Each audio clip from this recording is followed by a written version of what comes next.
Hello everyone, Namaskar, welcome back to my next episode number 8 in RK Talks। आपको मालूम है कि मैंने पिछले अपने एपिसोड नंबर 7 में आपसे मैंने ये बात की थी कि अगर आप अंडर ग्रेजुएट प्रोग्राम के इंटीग्रेटेड अंडर ग्रेजुएट प्रोग्राम में पार्टिसिपेट करना चाहते हैं तो उसके क्या एडवांटेज हैं, क्या डिसएडवांटेज हैं और एडवांटेजेस ओवर डिसएडवांटेजेस को डिटेल में बात की थी। और आज हम अपने इस एपिसोड नंबर 8 में बात करने जा रहे हैं कि अगर आप इंटीग्रेटेड अंडर ग्रेजुएट प्रोग्राम के लिए इंटरेस्टेड हैं तो आपके क्या डिफरेंट एंट्री लेवल्स होंगे और उन डिफरेंट एंट्री लेवल्स पे इंटीग्रेटेड प्रोग्राम में आपके क्या चॉइसेस होंगी और क्या एडवांटेजेस होंगे और क्या आपके स्टेट ऑफ कन्फ्यूज़न है जिसको कि आप दूर करके एंट्री लेवल डिसाइड कर पाएँ। तो चलिए आज के आरके टॉक्स में मैं बात करता हूँ कि क्या वो 2 डिफरेंट लेवल्स हैं जहाँ आप इंटीग्रेटेड अंडर ग्रेजुएट प्रोग्राम में पार्टिसिपेट कर सकते हैं। तो क्लास 10 के बाद जब आप undergraduate integrate programme join करना चाहेंगे तो सबसे बड़ा जो इसके अंदर चैलेंज है वो दोस्तों ये है कि इंडियन यूनिवर्सिटीज़, कॉलेजेस, इंस्टीट्यूशन में क्लास 10 के बाद इंटीग्रेटेड अंडर ग्रेजुएट प्रोग्राम बहुत कम है। बहुत कम यूनिवर्सिटीज़ में आपको ये ऑप्शन मिलेंगे जो क्लास 10 के बाद अंडर ग्रेजुएट इंटीग्रेटेड प्रोग्राम में एंट्री लेते हों। मैं ये मानता हूँ पर्सनली कि ये एक इस पे पॉलिसी मेकर्स को, यूनिवर्सिटी कोलैबोरेटर्स को, रिप्रेजेंटेटिव को, गवर्नमेंट को, सबको देखना चाहिए। और क्लास 10 के बाद अगर बहुत सारे कोर्सेज अवेलेबल होंगे यूनिवर्सिटीज़ में, कॉलेजेस में, और बच्चों का एक मूव क्लास 10 के बाद स्कूल एजुकेशन से डायरेक्टली कॉलेज एजुकेशन में होगा तो ये एक बहुत बड़ा मूव होगा। इसके एडवांटेजेस जो मैंने शेयर किए हैं, डिस्कस किए हैं, वो बच्चों के लिए, पेरेंट के लिए बहुत ही बेनिफिशियल है। पर्टिकुलरली मैं उन बच्चों की बात कर रहा हूँ जो मीडियोकर हैं, जो एवरेज हैं,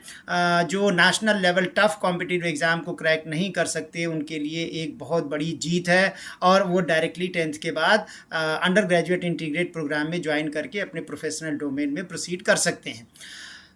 जहाँ तक मैंने रिसर्च की है, मैंने पाया है कि जो क्लास 10 के बाद इंटीग्रेटेड अंडर ग्रेजुएट प्रोग्राम्स हैं वो सॉरी टू से बट 2-3 यूनिवर्सिटीज़ में ही मेरे को दिखे हैं। और चूँकि मैं इंडिपेंडेंट स्पीकर हूँ, इंडिपेंडेंट चैनल है, मैं किसी यूनिवर्सिटी, किसी कॉलेज का यहाँ पे नाम नहीं लेना चाहूँगा, पर ये ज़रूर है कि अगर आप गूगल करेंगे, एक्सप्लोर करेंगे तो आपको मिलेगा कि कुछ यूनिवर्सिटीज़ में ये प्रोग्राम हैं। Though the programs are very limited, though the universities are very limited, पर 1-2 यूनिवर्सिटीज़ में मैंने देखा है क्लास 10 के बाद ही बच्चों को बीटेक में एडमिशन ले लेते हैं और वो प्रोग्राम 6 ईयर्स का होता है और उसमें 3 ईयर्स के बाद डिप्लोमा का एक मिड टर्म एग्जिट का प्लान भी होता है और वो 6 ईयर में क्लास 10 के बाद ही उन रिप्यूटेड यूनिवर्सिटीज़, कॉलेजेस में एडमिशन ले करके और आप अपना ग्रेजुएशन क्लास 10 के बाद ही 6 ईयर्स में करके कंप्लीट कर सकते हैं। सो फ्रेंड्स, जो भी व्यूअर्स हैं हमारे इस चैनल को,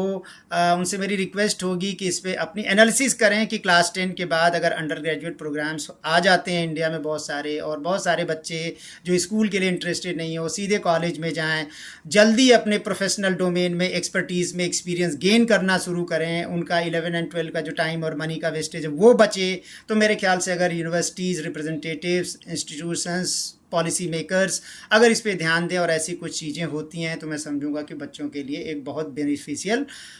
इंस्ट्रूमेंट पब्लिक डोमेन में आया। और इससे रिलेटेड कोई भी आपके कमेंट्स हों, सजेशंस हों, मेरी ओपिनियन से आप डिफ़र करते हैं तो मुझे कमेंट करिए, मुझे लिखिए, मैं उसको रिस्पॉन्ड करूंगा और अपने वीडियो को और बेहतर बनाने की कोशिश करूंगा। तो बस आज के लिए इतना ही। देखते रहिए आरके टॉक्स, और अगर मेरा शो पसंद आया तो इसको लाइक करिए, सब्सक्राइब करिए, ज़्यादा से ज़्यादा लोगों के बीच में शेयर करिए ताकि सबका इसमें बेनिफिट हो। और मैं अगले एपिसोड नंबर 9 में आपसे बात करूंगा कि जब आप कॉलेज में एडमिशन ले चुके हैं तो आपके क्या की एलिमेंट्स होंगे जिनको फोकस करें और लाइफ में आप बहुत अच्छे प्लेसमेंट और अपने सक्सेस पे लैंड करें। So thank you so much. आप देखते रहिए, फिर मिलते हैं अपने अगले एपिसोड नंबर 9 में और आपसे बात करते हैं। Thank you.